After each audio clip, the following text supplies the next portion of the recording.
ఇక డీటెయిల్స్ చూస్తే వైసీపీ కాంగ్రెస్ రెండు ఒకటేనని ప్రధాని నరేంద్ర మోదీ ధ్వజమెత్తారు. ఏపీలో శాండ్ ల్యాండ్ మాఫియా విజృంభిస్తున్నాయన్నారు. ఎన్డీఏది అభివృద్ధి మంత్రమైతే వైసీపీది అవినీతి తంత్రమని ప్రధాని నరేంద్ర మోదీ అన్నారు. ఏపీలో కేంద్రం చేపట్టిన అభివృద్ధి పనులను వైసీపీ ప్రభుత్వం అడ్డుకుందని ఆగ్రహం వ్యక్తం చేశారు. విశాఖ రైల్వే జోన్ కార్యాలయానికి వైసీపీ ప్రభుత్వం భూమి కూడా ఇవ్వలేదని మండిపడ్డారు. కేంద్రం ఇల్లు ఇచ్చినా జగన్ నిర్మించలేదని ధ్వజమెత్తారు. ఏపీలో దేవాలయాలపై దాడులు జరిగాయని ఆగ్రహం వ్యక్తం చేశారు.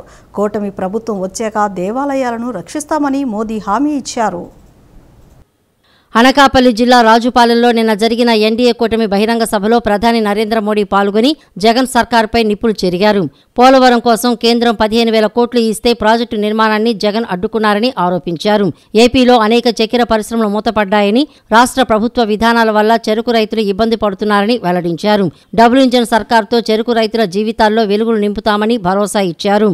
ఏపీ కోసం కేంద్రం అనేక కార్యక్రమాలు చేపట్టిందని మోడీ వెల్లడించారు. వైసీపీ ప్రభుత్వం మాత్రం ఏమీ చేయటం లేదని అన్నారు. ఎన్డీఏ మంత్రం అభివృద్ధి అభివృద్ధి అభివృద్ధి అయితే వైసీపీ మంత్రం అవినీతి అవినీతి అవినీతి అంటూ ఎద్దేవా చేశారు.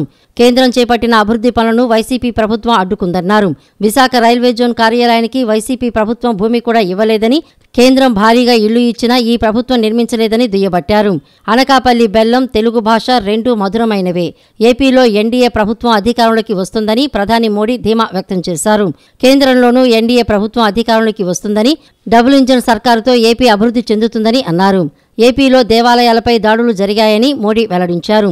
కూటమి ప్రభుత్వం వచ్చాక దేవాలయాలను రక్షిస్తామని అన్నారు. అనకాపల్లి మే బెల్లం और तेलुगु दोनों की अद्भुत मिठास है. 4 जून को ये मिठास और बढ़ने वाली है. आंध्र प्रदेश में एनडीए की सरकार बनेगी. हमारे आंध्र प्रदेश से तो बड़ी संख्या में प्रवासी भारतीय बाहर रहते हैं. अब वहां उनकी भी पहचान एक प्रकार से सम्मान से भरी हुई हो रही है. केंद्र की एनडीए सरकार आंध्र प्रदेश के युवाओं के लिए काम कर रही है.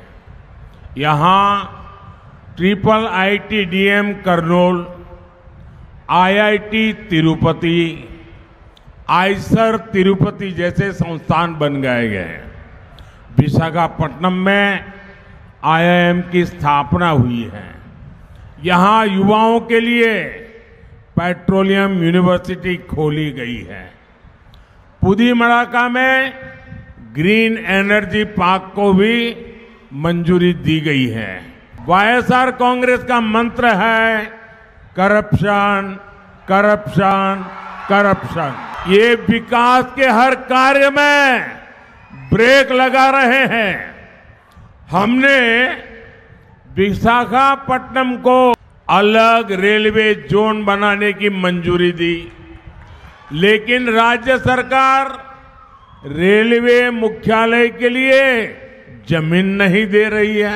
आंध्र प्रदेश के गरीबों के लिए 24 लाख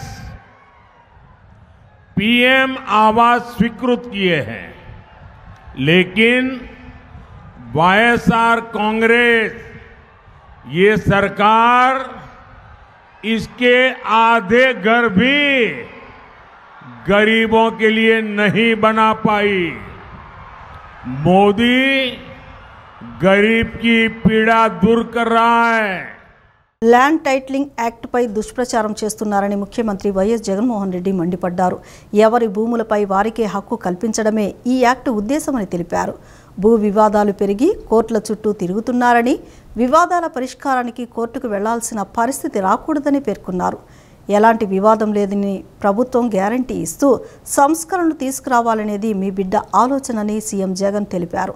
సర్వేలన్నీ పూర్తి చేసి రికార్డులన్నీ అప్డేట్ చేస్తున్నామని, రైతన్నలకు భూ హక్కు పత్రాలను పదిలంగా అందిస్తామని స్పష్టం చేశారు. మచిలీపట్నంలో నిన్న నిర్వహించిన భారీ బహిరంగ సభలో సీఎం జగన్ పాల్గొని ప్రసంగించారు. ల్యాండ్ టైటిలింగ్ యాక్ట్ గొప్పదని టీడీపీ నేత పయ్యావులే అసెంబ్లీలో చెప్పాడని ప్రస్తావించారు. మంచి సంస్కరణను ఆపేందుకు బాబు కుట్రలు చేస్తున్నారని ధ్వజమెత్తారు. ఇంటికొచ్చే పెన్షన్ను అడ్డుకుంది చంద్రబాబేనని దుయ్యబట్టారు.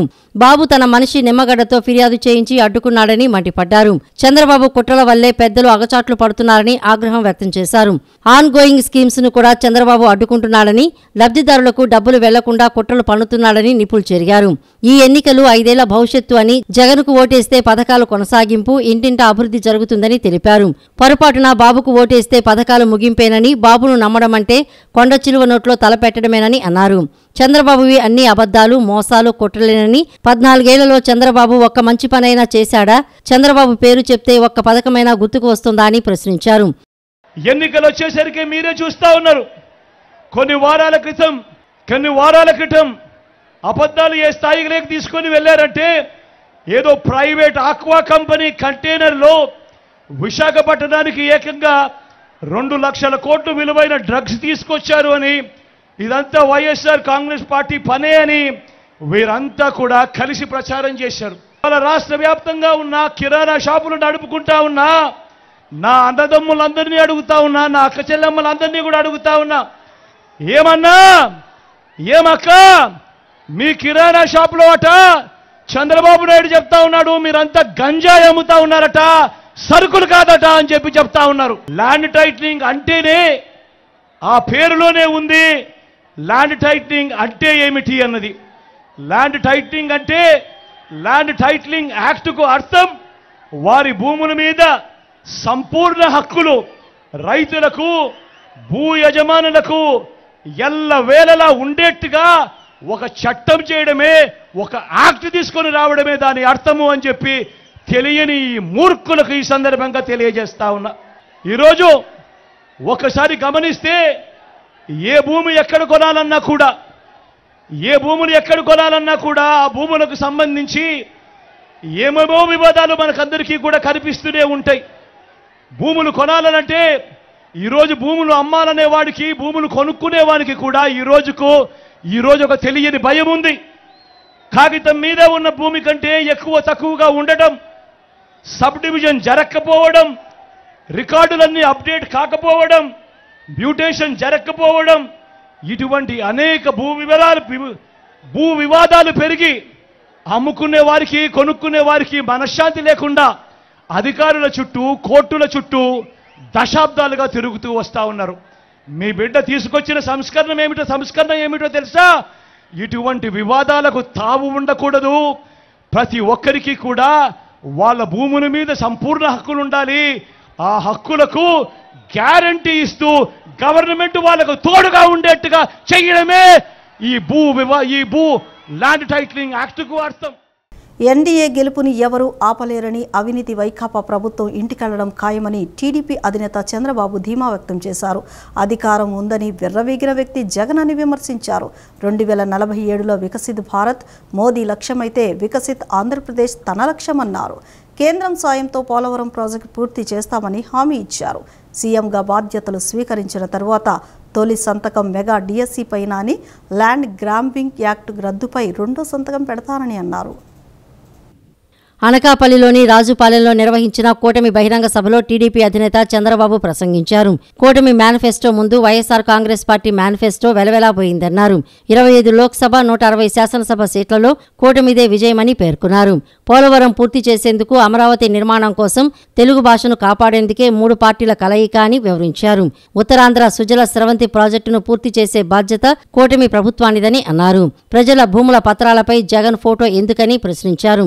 ఎన్నికల్లో ఎంత డబ్బు ఖర్చు పెట్టినా జగన్ ఓడిపోవడం ఖాయమన్నారు. మోడీ గ్యారంటీలు, కూటమి మేనిఫెస్టోను ప్రజల్లోకి తీసుకువెళ్లాలని పిలుపునిచ్చారు. వైఎస్ఆర్ కాంగ్రెస్ పార్టీ ఉత్తరాంధ్ర ద్రోహి అని, సాగునీటి ప్రాజెక్టుల కోసం తెలుగుదేశం పార్టీ హయాంలో 2500 కోట్లు ఖర్చు పెడితే జగన్ ప్రభుత్వం కేవలం 500 కోట్లు మాత్రమే ఇచ్చిందన్నారు.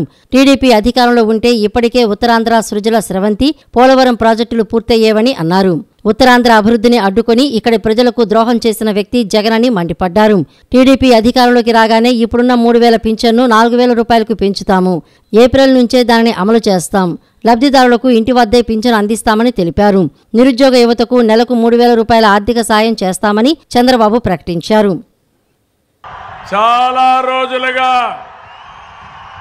ఒకే మాట చెప్పాడు, సైకో జగన్ పోవాలి, ప్రజలు గెలవాలి, రాష్ట్రం నిలవాలి. ఎన్నికల మేనిఫెస్టో రిలీజ్ చేశాం. మన ఎన్నికల మేనిఫెస్టో వస్తానే సైకో మేనిఫెస్టో వెలవెలబోయింది. మన మేనిఫెస్టోకు ఆదరణ పెరిగింది. 25 పార్లమెంట్లో మనమే గెలుస్తున్నాం. 160 అసెంబ్లీ సీట్లు మనమే గెలుస్తున్నాం. ఏ తమ్ముళ్ళు గెలవాలన్నా లేదా? సైకోని ఇంటికి పంపించాలన్నా లేదా? పంపించడానికి సిద్ధమవునా కాదా? అదే సమయంలో నేను అడుగుతున్నా ఈయన నాటకాల్ని. ఎన్ని నాటకాలు వేశాడు తమ్ముళ్ళు? ఎన్నికల ముందు 2019లో ఊరు తిరిగాడు. నేను ఆ రోజు అనుకోనుంటే కాలు బయట పెట్టేవాడా అని అడుగుతున్నా మిమ్మల్ని. పాదయాత్ర చేశాడు, తల నిమిరాడు, బుగ్గలు నిమిరాడు, ముద్దులు పెట్టాడు. అధికారంలోకి వచ్చిన తర్వాత బాధుడే బాధుడు, గుద్దుడే గుద్దుడు. అందరూ అలసిపోయారు. శుక్రవారం అయితే ప్రొక్లైన్ వస్తుంది. ఎవడిల్లు కూలగొడతాడో ఎవరికీ తెలియదు. శుక్రవారం అయితే ఈ పోలీసులు గోడ దూకొస్తారు. ఏమి అరాచకం అని అడుగుతున్నా నేను మిమ్మల్ని అందరినీ. అందుకే నిన్న అమిత్ షా అన్నారు, మా కలయిక గూండాగిరిని అణిచివేయడానికి, మా కలయిక అమరావతి నిర్మాణం చేయడానికి, మా కలయిక పోలవరం పూర్తి చేసి ఉత్తరాంధ్ర సుజల స్రవంతి పూర్తి చేసి ప్రతి ఎకరాకు నీళ్లు ఇవ్వడానికి, మా కలయిక అవినీతి ప్రభుత్వాన్ని అంతం చేయడానికి. కేంద్ర ప్రభుత్వ పథకాలను సొంత పథకాలుగా సీఎం జగన్ బిల్డప్ ఇచ్చారని జనసేన అధినేత పవన్ కళ్యాణ్ విమర్శించారు. వాటికి జగన్ అన్న కాలనీలని పేరు పెట్టుకున్నారని దుయ్యబట్టారు. జగన్ హయాంలో కుంభకోణాలకి లెక్కే లేదని తెలిపారు. మోదీ వికసిత్ భారత్ కలలో తాము కూడా భాగస్వామ్యం అవుతామని స్పష్టం చేశారు. రాజమహేంద్రవరంలో జరిగిన ప్రజాగలం సభలో జనసేన అధినేత పవన్ కళ్యాణ్ మాట్లాడారు. దేశానికి అభివృద్ధితో పాటు గుండె ధైర్యం అవసరమని, శత్రువుల నుంచి దేశాన్ని కాపాడే గుండె ధైర్యం కావాలని పవన్ కళ్యాణ్ అభిప్రాయపడ్డారు. మోడీ లాంటి నేత కేంద్రంలో ఉండటంతో గత 10 ఏళ్లుగా భారత్ వైపు చూడాలంటే మిగతా దేశాలు భయపడుతున్నాయని వివరించారు. మోడీ గొంతెత్తితే దేశంలోని అణువణువు స్పందిస్తోందని స్పష్టం చేశారు. హిమాలయ పర్వతాలంత ఎత్తైన జాతీయత మాకు ఉంది.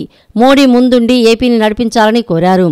గతంలో పద్మ అవార్డులు రాజకీయాలు చేసేవారికి మాత్రమే వచ్చేవని పవన్ కళ్యాణ్ స్పష్టం చేశారు. మోడీ హయాంలో అర్హులకు పద్మ అవార్డులు దక్కుతున్నాయని పేర్కొన్నారు. జగన్ 5 కోట్ల మందిని హింసిస్తున్నాడని మండిపడ్డారు. జగన్ అవినీతి పాలన అంతమొందించేందుకు మోడీతో కలిసి పనిచేస్తున్నామని వివరించారు. అభివృద్ధితో పాటు కావాల్సిందే సమాజానికి, భారతదేశపు సమాజానికి గుండె ధైర్యం, శత్రు దేశాల మీద పోరాడగలిగే శక్తి, ముందుకొస్తుంటే నిలవరించగలిగే శక్తి. కశ్మీర్ మనది కాదు అంటే ఇది మనది అని చెప్పి ఆర్టికల్ 370ని రద్దు చేసిన బలమైన మనందరికి ప్రియతమైన నాయకులు. ఈ దశాబ్ద కాలంలో ఒక్క ఉగ్రవాది కూడా భారతదేశం వైపు కన్నెత్తాలంటే భయపడే పరిస్థితికి మొత్తం భారతదేశాన్ని, కన్యాకుమారి నుంచి కశ్మీర్ వరకు భారతదేశాన్ని ప్రపంచ చిత్రపటంలో మనందరికీ గర్వంగా నిలబెట్టిన వ్యక్తి. శేషేంద్ర గారి కవిత చదువుతున్నప్పుడు నాకు నరేంద్ర మోదీ గారు గుర్తొస్తారు. సముద్రం ఒకరి కాళ్ళ దగ్గర కూర్చొని మరగదు, పర్వతం ఎవడికి వంగి సలాం చేయదు, తుఫాను గొంతు చిత్తం మనడం మెరగదు, నేనింత కలిపి పిడికిడి మట్టే కావచ్చు, కానీ గొంతెత్తితే భారతదేశపు మువ్వెన్నెల జెండాకున్నంత పొగరుంది. ప్రధానమంత్రి గారు గొంతెత్తితే ప్రతి భారతీయుడు ప్రతి అణువణువు కదులుద్ది. కేవలం సంక్షేమం కాకుండా అభివృద్ధి, ప్రతి ఒక్కరికి ఉపాధి, పరిశ్రమలు, ప్రతి ఒక్కరికి మనకి సాగునీరు, తాగునీరు ఇలాంటివన్నీ ప్రొవైడ్ చేయగలుగుతా ఉన్నారు. ముఖ్యంగా ప్రధానమంత్రి గారు చేస్తున్న ఈ పథకాలని రాష్ట్ర ప్రభుత్వం ఎలాగా దీనిని వైసీపీ పథకాలుగా చేసుకుంటుందో, ప్రధానమంత్రి ఫసల్ బీమా యోజన పథకాన్ని వైఎస్ జగన్ ప్రభుత్వం వైఎస్ఆర్ ఫసల్ బీమా యోజన కింద 90% రైతులకి తీసుకొని కూడా అందించలేదు. ప్రీమియం ఇవ్వకపోవడం వల్ల ప్రధానమంత్రి గారి బీమా యోజన పథకాన్ని పేరు మార్చి కూడా ఇవ్వలేదు. ప్రధానమంత్రి కిసాన్ సమ్మాన్ నిధి నుంచి ప్రభుత్వం నుంచి నిధులు వచ్చినా కానీ దానికి తగ్గ నిధులు ఇవ్వకపోవడం వల్ల రైతులు నష్టపోయారు. పిఎం పోషణ పథకం నుంచి చిన్న బిడ్డలకి ఫ్రీ లంచెస్ కానీ మధ్యాహ్నం పూట ఉచిత భోజనాలు కానీ ఇస్తా ఉంటే దానిని వైఎస్ జగన్ వైఎస్ఆర్ సంపూర్ణ పోషణ కింద మార్చుకున్నారు. మిషన్ వాత్సల్య, మిషన్ శక్తి ఈ పథకాలని వైఎస్ ప్రభుత్వం జగనన్న గోరుముద్ద, జగనన్న పాలుగా దాన్ని ప్రధానమంత్రి గారి పథకాలని మనకి రాష్ట్ర పథకాలుగా చేస్తా ఉన్నారు. ఇప్పుడు దాకా భారతదేశంలో ఎప్పుడు పద్మశ్రీలు పొలిటికలైజ్ చేశారు. మొట్టమొదటిసారి ప్రధానమంత్రి గారు అడుగు పెట్టిన తర్వాత, ప్రధానమంత్రిగా ప్రమాణ స్వీకారం చేసిన తర్వాత మటుకు మీకు కనిష్క, మనకి కెనడా నుంచి ఉగ్రవాదులు కనిష్క బాంబుని పేల్చేస్తే, ఫ్లైట్ ని పేల్చేస్తే ఆ కుటుంబం మొత్తం కోల్పోయారు. మన తూర్పుగోదావరి జిల్లాకు చెందిన శంకురాత్రి చంద్రశేఖర్ గారు, వారిని ఎవరు గుర్తించలేదు. ఒక్క ప్రధానమంత్రి గౌరవనీయులు మనకి నరేంద్ర మోదీ గారు గుర్తించారు. ఏపీ నూతన డీజీపీగా హరీష్ కుమార్ గుప్తా నిన్న సాయంత్రం బాధ్యతలు స్వీకరించారు. ఏపీ డీజీపీ కేవీ రాజేంద్రనాథ్ రెడ్డిపై కేంద్ర ఎన్నికల సంఘం బదిలీ వేటు వేసిన సంగతి తెలిసిందే.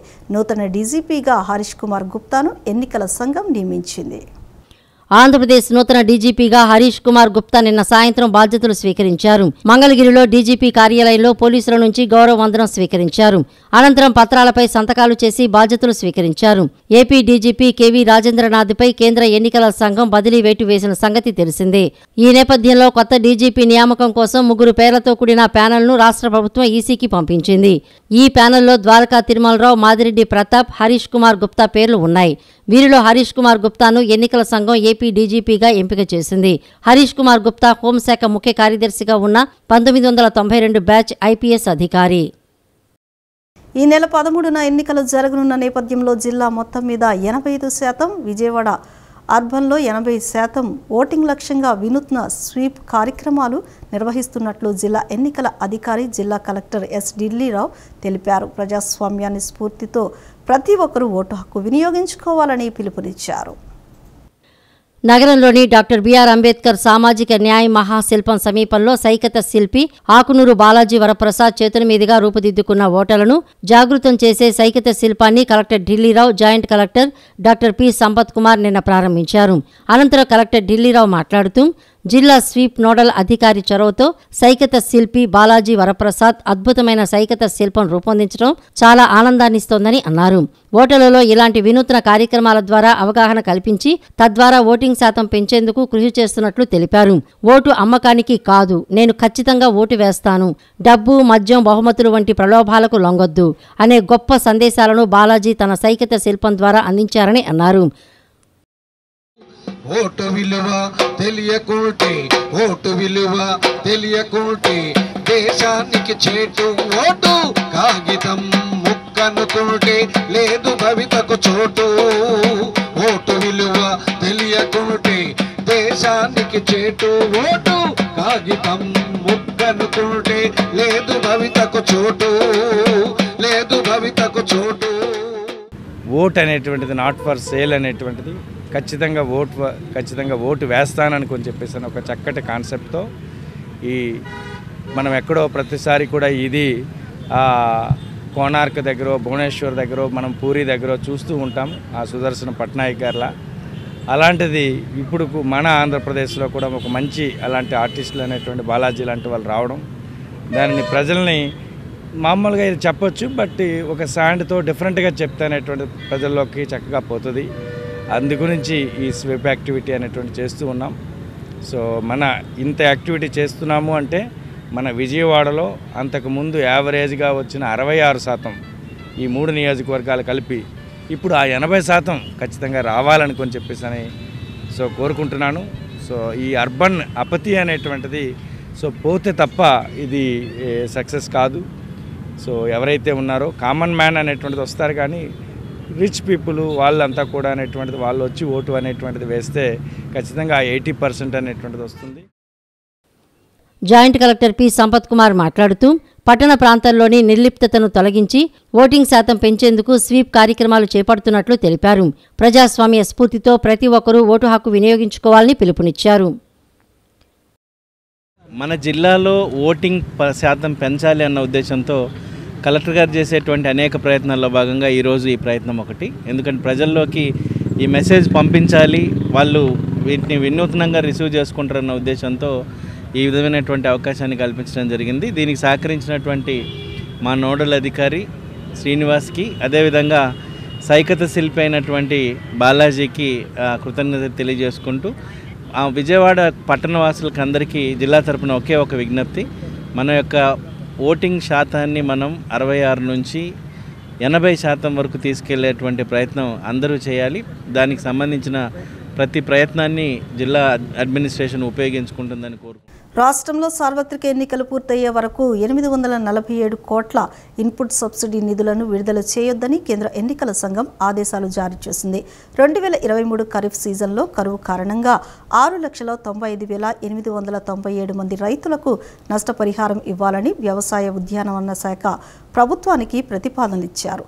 సిఎస్ జవహర్ రెడ్డి అధ్యక్షతన జరిగిన స్క్రీనింగ్ కమిటీలో ఈ అంశంపై చర్చించి ఇన్పుట్ సబ్సిడీ చెల్లించేందుకు ఎన్నికల సంఘం ఆమోదం కోసం పంపారు. ఈ మేరకు ఎన్నికలు పూర్తయ్యే వరకు ఇన్పుట్ సబ్సిడీ నిలుపుదల చేయాలని ఈసీ ఆదేశించింది. 2023-24 ఆర్థిక సంవత్సరానికి 640 కోట్ల విద్యా దీవెన పథకం నిధులు విడుదలపైన స్క్రీనింగ్ కమిటీలో నిర్ణయం తీసుకున్నారు. ఆంధ్రప్రదేశ్ రాష్ట్రంలో సీఎం జగన్మోహన్ రెడ్డి అందించిన సంక్షేమ పథకాలు, అభివృద్ధి కార్యక్రమాలు ప్రజలు చాలా సంతోషంగా ఉన్నారని తూర్పు నియోజకవర్గ వైఎస్ఆర్సీపీ ఎమ్మెల్యే అభ్యర్థి దేవినేని అవినాష్ అన్నారు. నేడు జరగబోయే ఎన్నికల వాలంటీర్లు జన్మభూమి కమిటీ మధ్య ఉంటుందని, విఘ్నత గల ప్రజలు ఆలోచించి ఓటు వేయాలని పిలుపునిచ్చారు. నగరంలోని కార్పొరేటర్ అంబడిపూడి నిర్మలా కుమారి ఆధ్వర్యంలో ఏర్పాటు చేసిన ఎన్నికల ప్రచారంలో తూర్పు నియోజకవర్గ వైఎస్ఆర్సీపీ ఎమ్మెల్యే అభ్యర్థి దేవినేని అవినాష్ పాల్గొన్నారు. గుణదల మేరీమాత చర్చి వెనుక కొండ ప్రాంతం, పడవల రేవు, మాచవరం డౌన్ ప్రాంతంలో ఇంటింటికి వెళ్లి గడిచిన 5 ఏళ్లలో వైఎస్ఆర్సీపీ ప్రభుత్వం అమలు చేసిన సంక్షేమ పథకాలు, అభివృద్ధి కార్యక్రమాలు ప్రజలకు వివరించారు. ఈ సంక్షేమ పథకాలు కొనసాగాలంటే ఫ్యాన్ గుర్తుకే ఓటు వేసి గెలిపించాలని ఓటర్లను అభ్యర్థించారు. అనంతరం దేవినేని అవినాష్ మీడియాతో మాట్లాడుతూ ప్రతి ఇంటికి సంక్షేమ పథకాలు అందినట్లు ప్రజలు చెబుతుంటే చాలా సంతోషంగా ఉందని అన్నారు. దేవీనగర్ కొండ ప్రాంతాల్లో మెట్లు, రోడ్లు, వీధి లైట్లు, మౌలిక సదుపాయాలు కల్పించినట్లు చెప్పారు. ఇంటికే పింఛన్లు అందించిన సీఎం జగన్ ప్రజల గుండెల్లో నిలబడే వ్యక్తి అని కొనియాడారు. ఎమ్మెల్యే గద్దె రామ్మోహన్ కరకట్ట ప్రాంత వాసులను మోసం చేశారని విమర్శించారు. తూర్పు నియోజకవర్గ ప్రజలు 25,000 ఓట్ల మెజారిటీతో గెలిపిస్తారని దేవినేని అవినాష్ ధీమా వ్యక్తం చేశారు. కొండ ప్రాంతాల అభివృద్ధి, ఈరోజు దేవినేని నగర్ కొండ ప్రాంతంలో మేము గడప వచ్చినప్పుడు మెట్లు ఉండే కాదు. ఈరోజు మెట్లు మార్గాలు వేసి, రైలింగ్లు వేసి, వాటర్ పైప్ లైన్ నిర్మించి, డ్రైనేజ్ వ్యవస్థ నిర్మించి, ఈరోజు శానిటేషన్ వర్కులు బాగా చేసి, ఈరోజు ఇన్ని కార్యక్రమాలు చేస్తున్న మీకే మా ఓటు ఉంటుంది, మా మద్దతు ఉంటుంది. ఎందుకంటే ఈ రాష్ట్రంలో దయచేసి అందరూ గారు ఒకటి గమనించాలి, రేపు జరిగే ఎన్నికలు వాలంటీర్ వ్యవస్థ, జన్మభూమి కమిటీల మధ్య ఎన్నికలు జరుగుతాయి. రేపు జరిగే ఎన్నికలు లంచాలు తీసుకునే ఆఫీసుల మధ్య, ఈరోజు యువకులు ఉత్సాహంగా ప్రజానికానికి సేవ చేసే సచివాలయ సిబ్బంది మధ్య ఎన్నికలు జరుగుతున్నాయి. ఇంటికే పెన్షన్ అందించే జగన్మోహన్ రెడ్డి గారు ఒక పక్క, మరో పక్క ఎండల్లో వానల్లో నుంచుని 5 రోజులు 6 రోజులు వేచి చూసే చంద్రబాబు నాయుడు పెన్షన్ విధానం ఒక పక్క. ఈ విధంగా ప్రజానికం చూస్తున్నారు. పోస్టల్ బ్యాలెట్ పోలింగ్ సమయంలో పరీక్షలకు ఎన్నికల సంఘానికి తెలుగుదేశం పార్టీ సీనియర్ నేత వల్ల రామయ్య ఫిర్యాదు చేశారు. చిలకలూరిపేటలో పోస్టల్ బ్యాలెట్కు బదులు ఈవీఎంలు వాడారని, ఆ ఓట్లు ఏం చేస్తారని ప్రశ్నించారు. ఈ విషయంపై కేంద్ర ఎన్నికల సంఘానికి లేఖ రాసినట్లు తెలియజేశారు. తెలుగుదేశం పార్టీ సీనియర్ నేత Varla Ramaiah postal ballot polling సమయంలో పరీక్షలపై ఎన్నికల సంఘానికి ఫిర్యాదు చేశారు. తమిళనాడు రాష్ట్రంలో ఉన్న ఏపీ విద్యార్థులకు మే 14న పరీక్షలు ఉన్నాయని వివరించారు.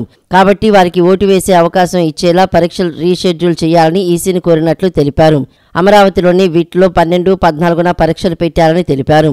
13న ఓటు వేయడానికి వెళ్లిన వారు 14న ఎలా పరీక్ష కోసం రాగలుగుతారని అడిగామని అన్నారు. చిలకలూరిపేటలో పోస్టల్ బ్యాలెట్కు బదులు ఈవీఎంను వాడారని, ఆ ఓట్లు ఏం చేస్తారని ప్రశ్నించారు. ఈ విషయంపై కేంద్ర ఎన్నికల సంఘానికి లేఖ రాసినట్లు తెలిపారు. 2.5 ఏళ్లు ఇన్ఛార్జ్ డీజీపీగా రాజేంద్రనాథ్ రెడ్డి ఉండి ఒక్కరోజు కూడా ప్రతిపక్షాలకు అపాయింట్మెంట్ ఇవ్వలేదని మండిపడ్డారు. పశ్చిమ నియోజకవర్గంలో కొండ ప్రాంతాల్లో ఇళ్లు ఇచ్చింది, మౌలిక వసతులు కల్పించింది కమ్యూనిస్టులేనని సిపిఐ అభ్యర్థి కోటేశ్వరరావు తెలిపారు.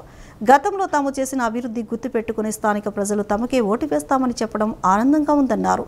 ఓటుకు నోటు ఇచ్చేవారికి కాకుండా పనిచేసే తమకు కంకి కొడవలి గుర్తుపై ఓటు వేసి గెలిపించాలని అభ్యర్థించారు. ఎన్నికల ప్రచారంలో భాగంగా ఇండియా కూటమి బలపరిచిన పశ్చిమ నియోజకవర్గం సిపిఐ అభ్యర్థి జి కోటేశ్వరరావు 48, 44, 51 డివిజన్ ప్రాంతాల్లో పర్యటించారు. కొండపై ప్రాంతాల్లో పర్యటించి ప్రజలను కలిసి మే 13న జరిగే ఎన్నికల్లో కంకి కొడవలి గుర్తుపై ఓటు వేసి తనను గెలిపించాలని అభ్యర్థించారు. అనంతరం ఆయన మాట్లాడుతూ కొండ ప్రాంత ప్రజలకు మౌలిక వసతులు కల్పించింది కమ్యూనిస్టులే అని గుర్తు చేశారు. నీటి ఎద్దడి నివారణకు రిజర్వాయర్ నిర్మాణం చేయవలసిన ఆవశ్యకతను కమ్యూనిస్టు యోధుడు శివకోటి నరసింహాచారి అప్పటి కమిషనర్ దృష్టికి తీసుకువెళ్లారని వెల్లడించారు. కొండ ప్రాంతాల్లో డ్రైనేజీ వ్యవస్థను మెరుగుపరచడంతో పాటు వీధి లైట్లు ఏర్పాటు చేశామని అన్నారు. అందుకే ఇక్కడ ప్రజలు తాము చేసిన సేవలను గుర్తించి తమకే ఓటు వేస్తామని సానుకూలంగా స్పందించడం ఆనందంగా ఉందని తెలిపారు.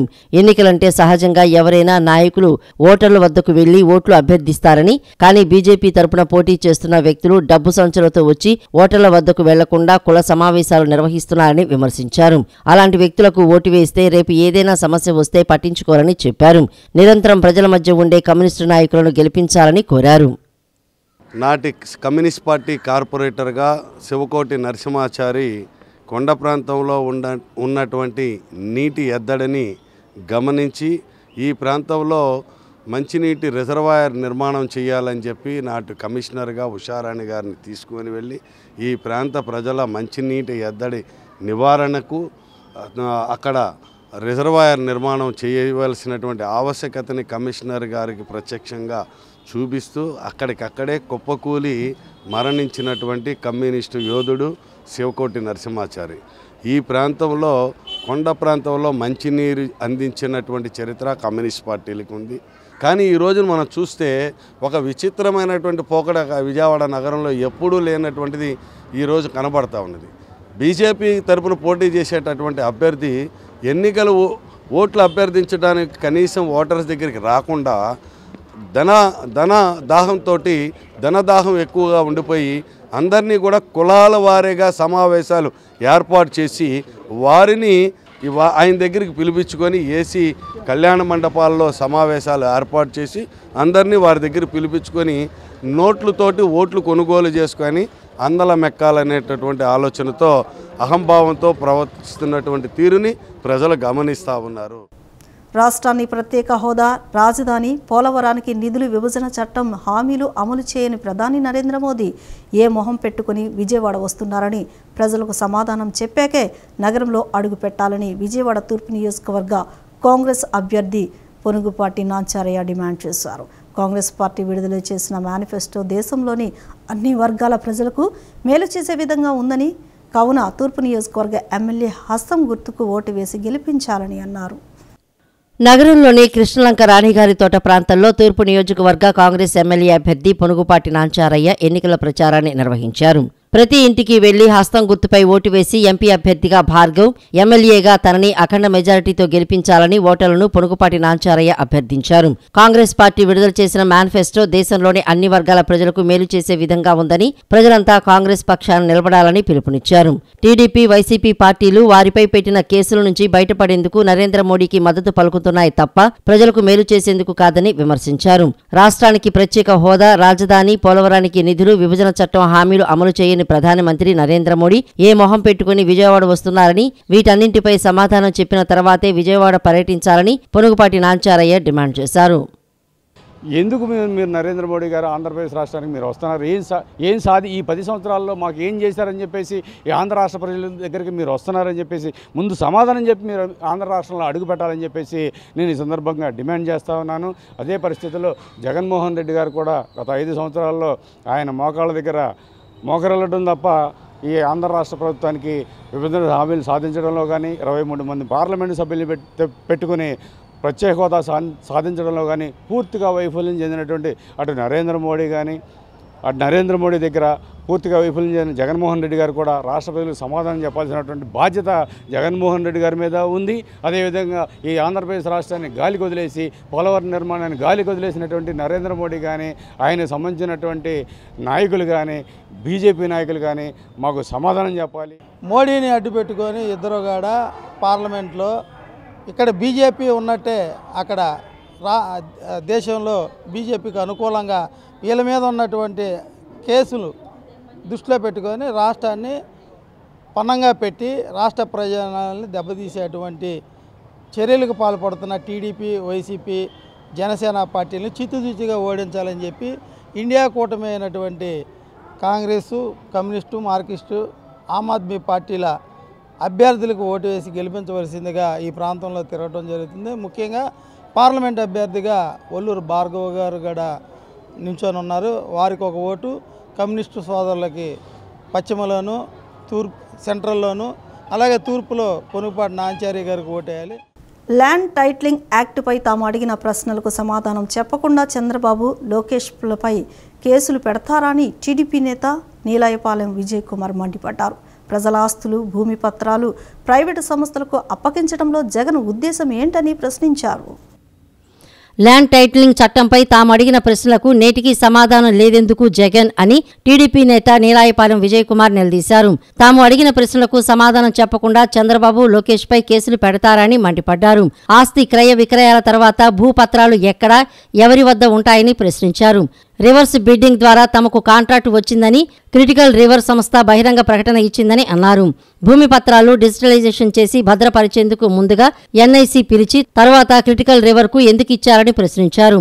ఉచితంగా సాఫ్ట్వేర్ ఇస్తామని వచ్చిన భారత ప్రభుత్వ సంస్థ ఎన్ఐసిని కాదని కోట్లు ఖర్చు పెట్టి ఒక అన్లిస్టెడ్ కంపెనీకి ఎందుకు కట్టబెట్టారని మండిపడ్డారు. ప్రజల ఆస్తులకు సంబంధించిన భూమి పత్రాలు, యాజమాన్య బాధ్యతలు ప్రైవేటు సంస్థలకు అప్పగించడంలో జగన్ రెడ్డి ఉద్దేశం ఏంటని నిలదీశారు. పత్రాలు ఎవరి దగ్గర ఉంటాయి, ఎవరు దాన్ని స్టోర్ చేస్తారు, ఎవరు దాన్ని డిజిటలైజ్ చేస్తారు, ఎవరు మెయింటైన్ చేస్తారు, ఈ మొత్తం సాఫ్ట్వేర్ ఎవరు తయారు చేస్తారు, ఇది ప్రభుత్వానికి చెందిందా? మనకున్న ఇన్ఫర్మేషన్ అప్పట్లో మన పొద్దునకి ఇదేదో ఒక ప్రైవేట్ సంస్థ, క్రిటికల్ రివర్ అనే ఒక ప్రైవేట్ సంస్థకి ఇచ్చారు అని చెప్పి మనం ప్రభుత్వానికి క్వశ్చన్ చేయడం జరిగింది. అసలు ఈ క్రిటికల్ రివర్ అనే సంస్థకి ఇచ్చారా, అది వాస్తవమేనా, ఇచ్చుంటే దాని విధి విధానాలు ఏంటి, ఎవరు L1, ఎవరు L2, ఎవరు L3 ఇట్లాంటివి, దానికి ఇచ్చిన డబ్బు ఎంత, చాలా క్వశ్చన్లు మనం పోస్ట్ చేయడం జరిగింది. ఇవాళకి 2 రోజులు అయింది. ఈ 2 రోజులు జరిగింది ఏంటి అంటే చంద్రబాబు నాయుడు గారి మీద, లోకేష్ గారి మీద సిఐడి కేసు పెట్టిందండి. అయ్యా మాకు డౌట్లు ఉన్నాయని ఒక ప్రధాన ప్రతిపక్షంగా మేము క్వశ్చన్ చేస్తే ఆ క్వశ్చన్లకు ఆన్సర్ చెప్పకుండా సిఐడి వాళ్ళు మా మీద కేసులు పెట్టినారు. ల్యాండ్ టైటిలింగ్ సెక్యూరిటీ గురించి, స్టోరేజ్ గురించి దాంట్లో ఏమీ రాయలేదు, కేవలం సాఫ్ట్వేర్ గురించి మాత్రమే వాళ్ళు వస్తున్నారు. సో వాళ్ళకి ఇచ్చిన దీని టర్మ్స్ ఆఫ్ రిఫరెన్స్ ఏంటో, వాళ్ళు ఏమేం చేయాలో అని మాత్రం తెలియదు. సరే, మనం ఇంత గందరగోళం జరుగుతుందా, గవర్నమెంట్ మాత్రం ఇంతవరకు మాట కూడా మాట్లాడలేదు. ఆ రిజిస్ట్రేషన్ శాఖ కమిషనరు, సెక్రటరీ, చీఫ్ సెక్రటరీ వాళ్ళు ఉంటారు కదా, ఎవరో కనీసం ఇంత గందరగోళం జరుగుతుంది, రాష్ట్రం అంతా అట్టుడికిపోతుంది, ప్రతి ఒక్కరూ దాని గురించి మాట్లాడుతున్నారు. చివరికి నిన్న దేశ హోమ్ మినిస్టర్ కూడా వచ్చి దాని గురించే మాట్లాడిపోయారు. భారతదేశానికి చెందిన అత్యున్నతమైన 2వ స్థానంలో ఉండే హోమ్ మినిస్టర్ కూడా వచ్చి దాని గురించి మాట్లాడిపోయారు. బహుశా ఇవాళ వచ్చే భారతదేశ ప్రధానమంత్రి మోడీ గారు కూడా దాని గురించే మాట్లాడబోతున్నారు. ఇంత జరిగినా కూడా ఈ ల్యాండ్ టైటిలింగ్ గురించి ఎవరినైతే ఎవరైతే ఆ ల్యాండ్ టైటిలింగ్ చట్టం గురించి మాట్లాడతారో వాళ్ళని అణిచేస్తాము, వాళ్ళ మీద కేసులు పెడతాము, తొక్కేస్తాం అంటూ ఒక 10 మంది మీద కేసు పెట్టారే కానీ అసలు ఈ ల్యాండ్ టైటిలింగ్లో ప్రతి ఒక్కరూ నిన్న మొన్న చాలా సదస్సులు జరిగాయి. ఎవరు అడిగిన క్వశ్చన్లకు కూడా గవర్నమెంట్ జవాబు చెప్పలేదు. పశ్చిమ నియోజకవర్గ బీజేపీ అభ్యర్థి ఎలమంచిలి సత్యనారాయణ చౌదరి అభ్యర్థిత్వాన్ని బలపరుస్తూ యువత భవానీపురంలో బైక్ ర్యాలీ నిర్వహించారు. నిన్న సాయంత్రం భవానీపురం స్వాతి సెంటర్ నుంచి ప్రారంభమైన ఈ ర్యాలీని సుజనా చౌదరి జెండా ఊపి ప్రారంభించారు. అంతేకాక సుజనా చౌదరి బుల్లెట్ నడిపి ర్యాలీలో పాల్గొని యువతను ఉత్సాహపరిచారు. సుజనా చౌదరి కుమారుడు కార్తీక్, కేశినేని చిన్ని కుమారుడు వెంకట్ బైక్ ర్యాలీలో పాల్గొని యువతను ఉత్సాహపరుస్తూ సాగారు. ర్యాలీలో యువకులు భారీ ఎత్తున పాల్గొని బీజేపీ జై జై నినాదాలతో సాగారు. ఈ బైక్ ర్యాలీ పశ్చిమ నియోజకవర్గం అంతటా సాగింది. యువత అంతా ఉవ్వేళ్ళూరుతా ఉన్నారు. వాళ్ళతో కలిసిమెలిసి బైక్ ర్యాలీ చేద్దామంటే కొంచెంసేపు చేస్తూ ఉన్నాం. ఈరోజు రోడ్ షో ఉంది కాబట్టి వాళ్ళ సమస్యలు కూడా బైక్ మీద వెళ్ళి అందరినీ కలిసే పని మీద ఉన్నాను. నేను కార్తిక్ గారు మరియు ఇతర తెలుగుదేశం పార్టీ, జనసేన, బీజేపీ నాయకులు అందరం, కార్యకర్తలు అందరం కలిసి బైక్ ర్యాలీలో ఇవాళ మేము పాల్గొనడం జరుగుతుంది. ఇక్కడ ఉన్న ప్రజలందరూ చాలా ఉత్సాహంగా ఉన్నారు. ఆల్రెడీ పశ్చిమలో మేము గత 30 రోజుల నుంచి నేను కార్తిక్ గారు ఇద్దరం కలిసి తిరిగాము. అందరూ ఎట్లాగో జనసేన, టీడీపీ, బీజేపీ బలపరిచిన అభ్యర్థులు సుజనా చౌదరి గారికి, కేశినేని శివనాథ్ చిన్ని గారికి భారీ మెజార్టీతో గెలిపించబోతున్నారు. ఇది ఇప్పుడు మీరు చూస్తూ ఉంటే బైక్ ర్యాలీలా లేదు, విజయోత్సవం ర్యాలీలా ఉంది. దీన్ని బట్టి మీ అందరికీ అర్థం. వాళ్ళ తెలుగుదేశం, జనసేన, యువగలం, బీజేపీ అందరూ కలిసి నిర్వహించిన బైక్ ర్యాలీలో పాల్గొనడానికి వెంకట్ నేను వచ్చాము. బ్రహ్మాండమైన అరేంజ్మెంట్స్ చేశారు. ఇది విజయోత్సవ ర్యాలీ లాగా ఉంది. Thank you. మంగళగిరి ఇండియా కూటమి అభ్యర్థి జొన్న శివశంకర్కు కాపు సంఘం నేతలు మద్దతు తెలిపారు. తాడేపల్లి ప్రెస్ క్లబ్లో నిన్న నిర్వహించిన విలేకరుల సమావేశంలో కాపు జాగృతి రాష్ట్ర నాయకులు మార్కండేయులు మాట్లాడుతూ తమ సంపూర్ణ మద్దతు జొన్న శివశంకర్కు అని తెలిపారు. మంగళగిరి నియోజకవర్గంలో 2 పార్టీలు కాపులను మోసం చేశాయని, కమ్యూనిస్టు పార్టీ అయిన సిపిఎం కాపులకు సీటు ఇవ్వడం హర్షించదగ్గ విషయమన్నారు. జొన్నను భారీ మెజారిటీతో గెలిపించాలని పిలుపునిచ్చారు. కాపులు జొన్నకు మద్దతు పలకడం సంతోషించదగ్గ విషయమని జొన్న రాజేష్ తెలిపారు. ప్రచారం ముగిసే రోజు వరకు నియోజకవర్గంలో ఉన్న అన్ని గ్రామాలు సందర్శించి కాపు ప్రముఖులను కలిసి జొన్నకు మద్దతు తెలపాలని కోరడం జరుగుతుందని తెలిపారు. పార్టీ సానుభూతిపరుడైన జొన్న శివశంకర్ను ఇండియా కూటమిలో అభ్యర్థిగా ప్రకటించడం హర్షించదగ్గ విషయం. అందువల్లనే ఈ నియోజకవర్గం, మంగళగిరి నియోజకవర్గంలో కాపు సామాజిక వర్గం అందరూ కూడా జొన్న శివశంకర్ గారికి మద్దతు ప్రకటిస్తూ ఆయన విజయానికి కృషి చేయాల్సిన అవసరం ఎంతైనా ఉంది. రేపు మే 13 జరగబోయే సార్వత్రిక ఎన్నికల్లో మంగళగిరి నియోజకవర్గంలో కాపు సామాజిక వర్గం అందరూ కూడా జొన్న శివశంకర్ గారిని బలపరిచి ఆయన అసెంబ్లీకి పంపిస్తే పేద బడుగు బలహీన వర్గాల సమస్యలను తన గళాన్ని అసెంబ్లీలో వినిపించడానికి ఒక నిజమైన కాపు వ్యక్తికి, అది కమ్యూనిస్ట్ అయితే కాపు కాదా, అటువంటి కమ్యూనిస్ట్కి మేము సపోర్ట్ చేస్తాం, మేము మద్దతు తెలుపుతాం, మేము ఇంటింటికి వెళ్ళి ప్రచారం చేస్తామని వాళ్ళంతటా వాళ్ళు కాపు జేఏసీ నాయకులు కావచ్చు, కాపు జాగృతి రాష్ట్ర నాయకత్వం కదిలి మంగళగిరికి వచ్చి ఇప్పుడే జొన్న శివశంకర్ గారికి వాళ్ళు సన్మానం చేయడం జరిగింది. అలానే ఈ వారం రోజులు మంగళగిరి నియోజకవర్గంలో ప్రతి గ్రామం తిరిగి ఇక్కడ ఉన్న కాపుల్ని ఉత్తేజితం చేసి, ఇక్కడ ఉన్న కాపుల్ని జాగృతి చేసి, ఇక్కడ ఉన్న కాపులకి ఒక నాయకత్వం అంటే ఏంటి, ఎందుకని మంగళగిరిలో ఒక కాపు నాయకుడికి కొమ్ము కాయాలి, ఎందుకని మంగళగిరిలో ఒక కాపు నాయకుడికి మద్దతు తెలపాలి అని చెప్పేసి అన్ని గ్రామాలు తిరగడానికి వచ్చిన కాపు చేసి నాయకులు